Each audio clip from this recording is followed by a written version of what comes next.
వేణుగోపాల్ రెడ్డి గారు ప్యానెల్లో ఉన్నటువంటి పెద్దలు వెంకరెడ్డి గారికి, ఇందిరా గారికి, అదేవిధంగా హెచ్ఎంటీ వీక్షకులందరికీ శుభోదయం.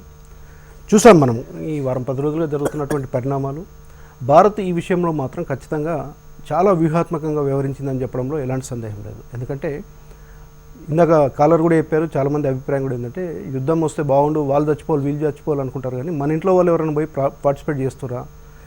ఒక సైనికుడు, తెలుగు సైనికుడు చనిపోయినప్పుడు 2 తెలుగు రాష్ట్రాలు కన్నీరు పెట్టేంత పరిస్థితి అయింది. ఎందుకంటే ఓన్ చేసుకుంటా ఉన్నారు.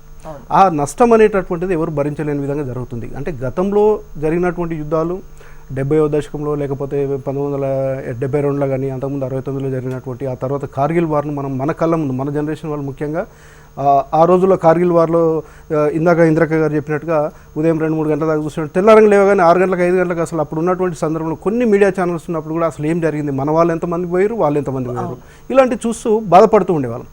యుద్ధం అంటే ఆ రోజుల్లో ఉన్నటువంటి విధంగా కాదు, ఈ రోజు జరుగుతున్నటువంటిది ఖచ్చితంగా ఉగ్రవాదులపైన, తీవ్రవాదులపైన, అదేవిధంగా తీవ్రవాదాన్ని ప్రోత్సహించేటటువంటి వాళ్ళపైన, వాళ్ళ యొక్క ఎక్కడైతే స్థావరాలు ఉన్నాయో వాటిని మట్టు పెడతాం తప్పితే ప్రజలపైన కాదు అని చెప్పి గౌరవ ప్రధానమంత్రి మోడీ గారు చెప్పినటువంటి దాన్ని మనలాంటి వాళ్ళు స్వాగతించాలి. రెండవది, ఆర్థిక వనరులను దెబ్బతీసేటటువంటి క్రమంలో జరిగేటటువంటి ప్రయత్నం ఒకవైపు, అదేవిధంగా బయలేటరల్కి సంబంధించినటువంటి అంశాలు ఉంటాయి.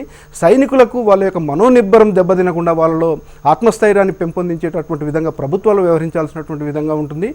దీంతో పాటుగా మనం ఒక తీవ్రవాద, ఉగ్రవాద కార్యకలాపాలను అణచివేయడానికి చేసే ప్రయత్నంలో ముఖ్యంగా మనం ఒక పాకిస్తాన్ పైన కాదు, చైనా కూడా, చైనా యొక్క పరిస్థితులను కూడా అధ్యయనం చేసినటువంటి ఇన్ని రోజులు మనం భయపడుతూ వచ్చినటువంటి సందర్భంలో భారత్ను చూసి చైనా ఈరోజు భయపడేటటువంటి పరిస్థితి వచ్చింది. ఎందుకంటే ఆయుధ సంపత్తి కానీ, టెక్నాలజీని వాడుతున్నటువంటి తీరు కానీ. జ్యోత్స్న గారు, భారత్ జోలికి వెళ్తే మన పని కూడా పాకిస్తాన్కి అయినటువంటి విధంగా జరుగుతుందనేటటువంటి ఒక బలమైనటువంటి హెచ్చరికను ఈరోజు నరేంద్ర మోడీ గారి ఆధ్వర్యంలో భారతదేశం మనందరం కూడా, ఇవాళ పార్టీలు వేరు, చాలా ఒకటి భారత్ ప్రొజెక్ట్ చేయడంలో సక్సెస్ అయిందని చెప్పొచ్చు. మేము ఎప్పుడు యుద్ధాన్ని కోరుకోము, ఇది మొదటి నుంచి మన నినాదం.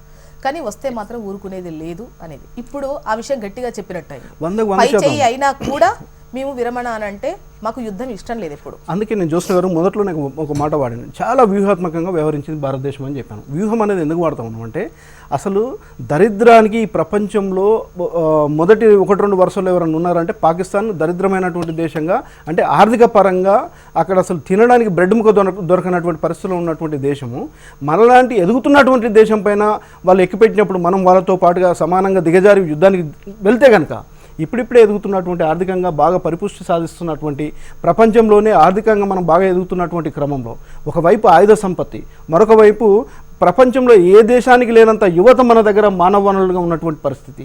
ప్రపంచంలో మీరు చూడండి జ్యోత్స్న గారు, ఏ ఐటీ సంస్థకు సంబంధించినటువంటి కానీ పెద్ద పెద్ద సంస్థలు ఏవి తీసుకున్నప్పటికీ కూడా ప్రపంచవ్యాప్తంగా చాలా దేశాల్లో మన వాళ్ళు కీలకమైనటువంటి పరిస్థితుల్లో ఉన్నటువంటి మనం చూస్తూ ఉన్నాం.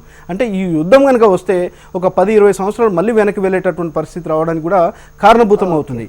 వీటన్నిటిని దృష్టిలో పెట్టుకొని వేణుగోపాల్ రెడ్డి గారు కంటిన్యూ చేద్దాం. బట్